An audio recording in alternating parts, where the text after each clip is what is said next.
बहुत बुरा है, खासकर जब हमारे मुल्क को दुनिया की सबसे बड़ी जमहूरियत कहा जाता हो और ऐसे में लोग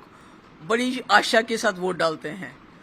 को चुनते हैं और उसके बाद जब वो सरकार चुनते हैं तो बीजेपी ने एक ऐसा कानून बनाया हुआ, एक ऐसा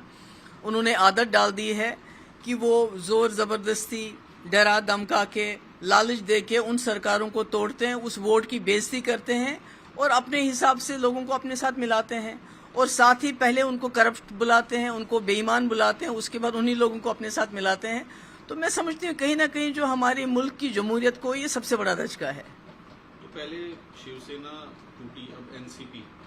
तो उसको किस तरह देखते हैं? नहीं, मैं वही कह रही हूँ कि अभी तो कुछ दिन पहले मेरे ख्याल में बीजेपी के एक बहुत बड़े लीडर ने शायद भोपाल में या कहीं ये कहा कि एनसीपी के खिलाफ बहुत बड़े घोटाले हैं, इतने 1000 करोड़ के घोटाले हैं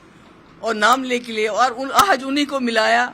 अपनी सरकार में। तो ये तो खुद बताता है कि इनकी पॉलिसी दोहरी है, ये कहते कुछ हैं करते कुछ हैं। और सबसे ज़्यादा करप्शन अगर किसी सरकार में है, कोई पैसा बनाया है किसी जमात ने, तो वो बीजेपी है। तो अभी आप गए भी थे, एक बहुत बड़ी मीटिंग हुई अपोजिशन लीडर्स की, तो उसको क्या लगता है कि उससे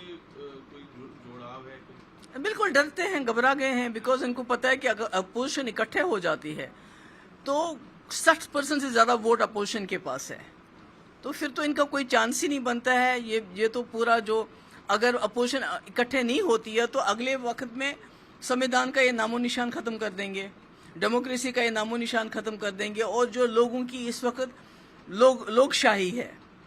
लोग वोट डाल के अपनी सरकार चुनते हैं, वो उस इख्तियार को ही ये ख़त्म कर देंगे। इसलिए अपोजिशन का इकट्ठा होना बहुत ज़रूरी है और उस दबाव को आप कम नहीं कर सकते। तो इससे कोई फर्क पड़ेगा, ये जो मूव हुआ है, पॉलिटिक्स हुई है महाराष्ट्र में, उससे जो अपोजिशन जो इकट्ठा हुई है उसमें अपोजिशन और ज़्यादा मजबूत हो जाएगी, क्योंकि अपोजिशन को मालूम है इट्स डू और डाई। अगर वो अभी इकट्ठे नहीं होते हैं तो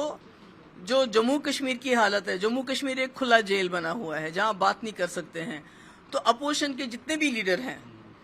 तो वो सब उनको करप्शन, झूठे चार्जेस के अंदर उनको जेल में डाल देंगे और उसके बाद कुछ भी नहीं बचेगा इस मुल्क का। क्या लगता है, ये मतलब खरीदा गया है इनको? जाहिर सी बात है, दो दबाव पहले इनमें कई लोग ऐसे हैं जिनका मैं नाम नहीं लेना चाहती हूँ या नाम ले सकूँ, जैसे अजीत पवार हैं,